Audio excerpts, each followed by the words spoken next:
नमस्कार बच्चों, उत्तराखंड सीरीज़ का आज हमारा है 37वां दिन। जैसा कि चैनल पर चल रही है उत्तराखंड जिला सीरीज़ और वर्तमान में हम बात कर रहे हैं टिहरी गढ़वाल के बारे में। कल हमने टिहरी गढ़वाल का भाग ए में बहुत कुछ जाना। आज टिहरी गढ़वाल के भाग 2 में हम इसकी नदी और परियोजनाओं के ऊपर बात करेंगे। तो जो टिहरी गढ़वाल जनपद है, ये रही भागीरथी नदी, जो टिहरी गढ़वाल की सबसे बड़ी नदी में से एक है और इसकी जो सबसे प्रमुख सहायक नदी भिलंगना नदी। इस पर बंधे टिहरी बांध और अन्य जो परियोजनाएं चल रही हैं उन पर बात करेंगे। तो सर्वप्रथम बात करेंगे भिलंगना नदी पर। भिलंगना नदी को भागीरथी नदी का सबसे बड़ी सहायक नदी कहा जाता है और इसका जो उद्गम स्थल है वो है खतलिंग ग्लेशियर। खतलिंग ग्लेशियर से हमारी निकली भागीरथी। तो पूछ लेते हैं खतलिंग ग्लेशियर कहाँ पर है। तो खतलिंग ग्लेशियर भी टिहरी गढ़वाल में है और वहीं से निकलती है भिलंगना नदी। तो टिहरी डैम या अन्य परियोजनाएं जानने से पहले हम खतलिंग ग्लेशियर और भिलंगना नदी के बारे में जानेंगे। जब खतलिंग ग्लेशियर से भिलंगना नदी निकलती है तो यहाँ पर इस पर सहायक नदियाँ मिल रही हैं। जो प्रमुख सहायक नदियाँ वो बताती हूँ। मंसूर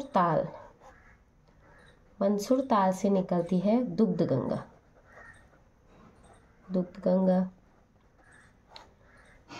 और ये दुग्ध गंगा मिलती है धर्मगंगा से।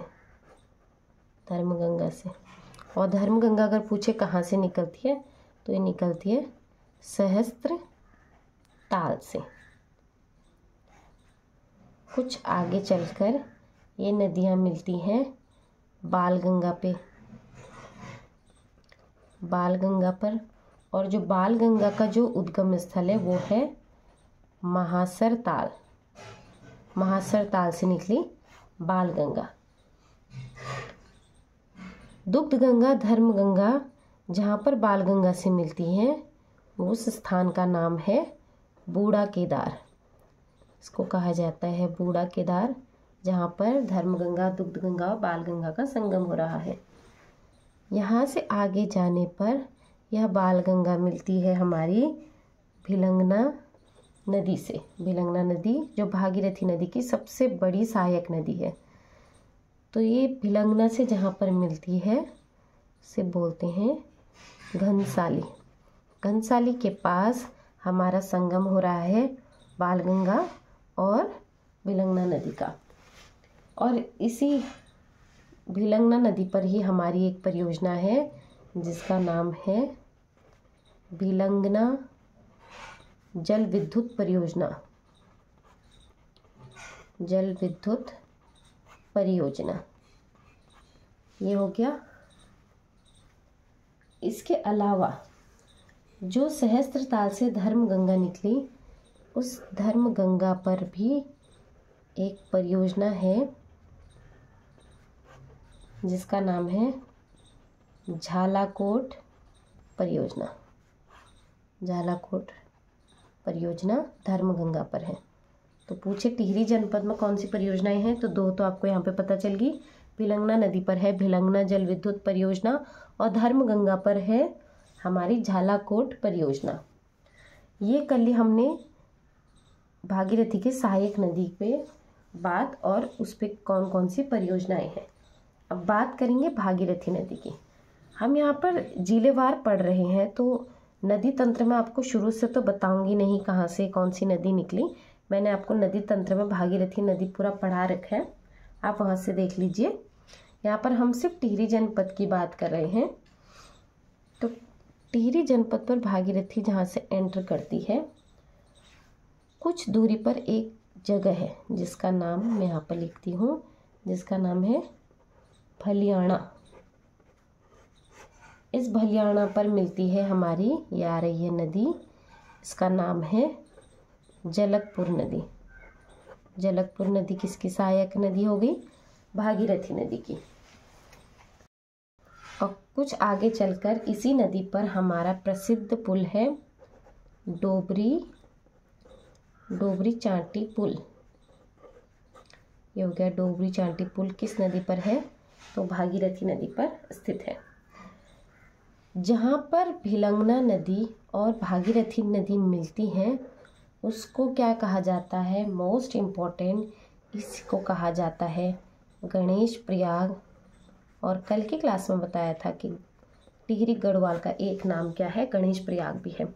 तो गणेश प्रयाग कहाँ पे बनता है, जहाँ पे भागीरथी नदी और भिलंगना नदी का संगम होता है।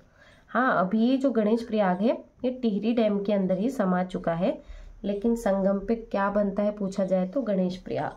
और गणेश प्रयाग यहीं पर है हमारा टिहरी डैम, टिहरी बांध परियोजना, टिहरी बांध परियोजना। हम आज़ादी के बाद हमारे भारत देश का सबसे बड़ा प्रोजेक्ट टिहरी डैम प्रोजेक्ट, ये है हमारा भागीरथी और भिलंगना के संगम पर। इसी के कुछ आगे पर हमारा है कोटेश्वर बांध परियोजना। कोटेश्वर बांध परियोजना,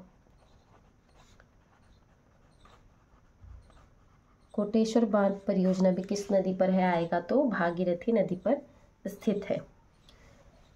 आगे चल के यहाँ पर हमारी जो भागीरथी है वो यहाँ पर से आती है अलकनंदा, अलकनंदा से मिलती है, उस स्थान को बोलते हैं देवप्रयाग। ये तो आपको पता है, पंचप्रयाग जब पढ़ा था। देवप्रयाग नामक स्थान पे संगम होता है अलकनंदा नदी का और भागीरथी नदी का, और देवप्रयाग के बाद ही इसे गंगा नाम से जाना जाता है, जो पूरा बॉर्डर बनाते हुए बह रही है। यहीं पर कुछ आगे पर इस पर नदी मिलती है गंगा पर, हेवल नदी। तो हेवल नदी भी टिहरी गढ़वाल में बहती है। और इसी गंगा नदी पर जो टिहरी गढ़वाल में बह रही है उसी पर एक परियोजना है कोटली भेल परियोजना।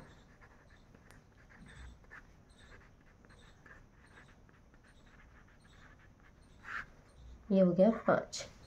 तो हमारी जो 5 परियोजनाएं हैं, भिलंगना जल विद्युत परियोजना, धर्मगंगा पर झालाकोट परियोजना, टिहरी बांध परियोजना और भागीरथी नदी पर टिहरी बांध परियोजना के कुछ आगे ही है कोटेश्वर बांध परियोजना, और 5वां है हमारा कोटली भेल परियोजना। ये 5 जो है टिहरी जनपद में स्थित क्या है, परियोजनाएं हैं। अब जो टिहरी डैम प्रोजेक्ट है इस पे बात करेंगे। इसको बोला गया टिहरी डैम प्रोजेक्ट, TDP। इसकी सबसे जो पहले बात शुरू हुई थी कि हाँ ऐसा कुछ प्रोजेक्ट होगा, वो हुई थी 1961 में नेहरू जी की सरकार में, आज़ादी के 14 साल बाद। 1969 में भारत सरकार को एक रिपोर्ट पेश की जाती है टिहरी डैम प्रोजेक्ट के ऊपर रिपोर्ट, और अगर इसको भारत सरकार द्वारा स्वीकृति की बात करी जाएगी तो 1972 में इसे भारत सरकार द्वारा स्वीकार किया गया। और उस समय जैसा कि हमको पता है 2000 से पहले उत्तराखंड उत्तर प्रदेश का हिस्सा था, तो ये जो कार्यभार है वो उत्तर प्रदेश सरकार को सौंपा गया। अब परीक्षा में बहुत बार पूछा भी जाता है कि शुरुआत में जो इसकी पावर कैपेसिटी थी, जो शुरुआत में जो बात हुई थी, इसकी पावर कैपेसिटी 600 मेगावाट की हुई थी, और जो इसकी हाइट है, हाइट वो 260.5 मीटर की तय हुई थी। यहाँ तक क्लियर हुआ। 1977 से 78 तक फंड की कमी होने के कारण यह कार्य स्लो हुआ, जिसके तत्पश्चात जो सेंट्रल गवर्नमेंट है उसने इसका कार्यभार संभाला। टिहरी डैम के नीचे ही बनाया गया कोटेश्वर हाइड्रो पावर प्लांट, इसके नीचे बना हमारा कोटेश्वर हाइड्रो पावर प्लांट। बहुत बार इन दोनों को साथ ही काउंट कर लेते हैं क्योंकि बहुत नज़दीक बनाए गए हैं, और इसको टिहरी डैम प्रोजेक्ट में ही ऐड किया गया था। और ये पूछा जाएगा टिहरी डैम प्रोजेक्ट में इसको कब ऐड किया गया था TDP में, टिहरी डैम प्रोजेक्ट में। तो इसको जब 1983 में टिहरी डैम प्रोजेक्ट रिवाइज हुआ था तब इसको टिहरी डैम प्रोजेक्ट में ही ऐड कर दिया गया था। अभी अगर प्रेजेंट की बात करेंगे तो Tehri dam plus Koteshwar dam मिलकर 1000 मेगावाट पावर जनरेट करते हैं। मतलब कि इतनी बिजली ये अकेले टिहरी डैम और कोटेश्वर डैम दे रहे हैं। और इसमें अगर पानी पूछे कितना तक है 2615 मिलियन क्यूबिक मीटर इसमें क्या है, वाटर है।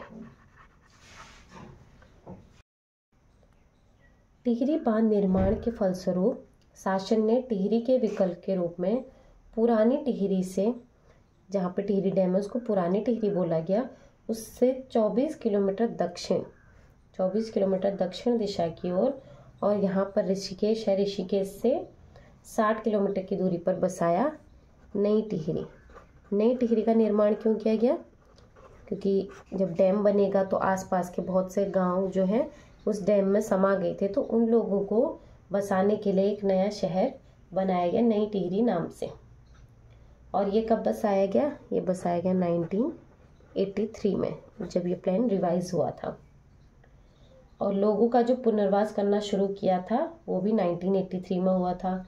टिहरी जनपद का जो मुख्यालय है वो पहले कुछ वर्षों तक तो नरेंद्र नगर था, ये नरेंद्र नगर था, लेकिन नई टिहरी के निर्माण के बाद इसका जो कार्यालय है वो यहाँ से शिफ्ट करके नई टिहरी कर दिया गया। और जो नई टिहरी का निर्माण है वो उसका जो प्लानिंग थी वो मास्टर प्लान या योजनाबद्ध तरीके से नई टिहरी का निर्माण किया गया। आज के स्थान पर यह एक पर्यटन स्थल के रूप में विकसित हो रहा है। तो ये थी टिहरी जनपद में भिलंगना नदी, भागीरथी नदी और उस पर बनी परियोजनाओं के बारे में, और कुछ छोटी मोटी हमने जानकारी दी आपको टिहरी डैम के बारे में। इसके अतिरिक्त जो आंदोलन छिड़े टिहरी डैम बनने के समय, काफ़ी आंदोलन, काफ़ी विरोध किया गया, उनके बारे में हम तब पढ़ेंगे जब हम पूरे राज्य में जो प्रमुख आंदोलन है उनके बारे में बात करेंगे, वरना वीडियो बहुत बड़ी हो जाएगी। तो आज के लिए इतना ही। उम्मीद करती हूँ आपको जो नदी तंत्र और परियोजनाएं हैं वो समझ में आई होंगी। कल के भाग में हम बात करेंगे टिहरी जनपद के प्रमुख स्थलों के बारे में और अन्य छोटी मोटी जानकारियों के बारे में। तो उम्मीद है आपको वीडियो पसंद आया होगा। वीडियो को ढेर सारा प्यार दें, लाइक करें, शेयर करें, और आप सभी का बहुत बहुत धन्यवाद।